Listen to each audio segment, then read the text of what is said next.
Guns, Bombs, and Bullets, the story of the San Bernardino jihad.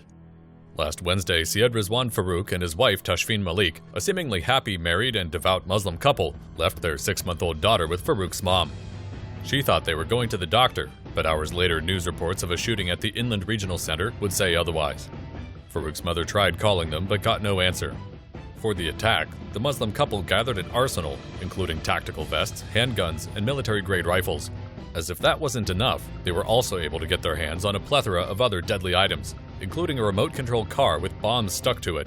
Authorities later discovered even more bombs at their home, along with bomb-making tools and thousands of bullets. With so much explosives, ammo, and weaponry, it's clear that Tashfeen and Syed were planning a slaughter. The pair met in Saudi Arabia after Farook traveled there for the Hajj pilgrimage in 2013. They returned to the U.S., later married, and had a daughter together. The feds are investigating Farook's travels as well as his communication with people suspected of links to terrorism. The FBI said there were indications that Syed and Tashfeen had become radicalized and inspired by foreign terror groups. But what about closer to home?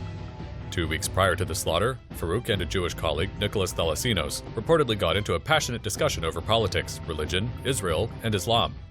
However, reports also suggest their exchange was not perceived as anything out of the ordinary. Regardless, Thalasinos was among those slain by Farook and his wife. While attending his office's Christmas party on Wednesday, Farook reportedly became angry and left, but returned with his wife at 11 a.m. to shoot 14 people to death. Around the time of the shooting, authorities say Tashfeen pledged allegiance to ISIS on Facebook. Following the Islamic State-inspired attack, the two fled in a black SUV. Authorities were searching the area for the Islamist extremists when a tip led them to a home in the Redlands. There, cops spotted a Utah license plate on a black SUV that passed slowly at first but then sped off. A chase ensued, during which Farook shot at cops from the vehicle. The couple were soon taken down by officers who recovered assault rifles and handguns from the vehicle. Around 4 p.m., residents saw officers in tactical gear at the Redlands home while a helicopter hovered overhead.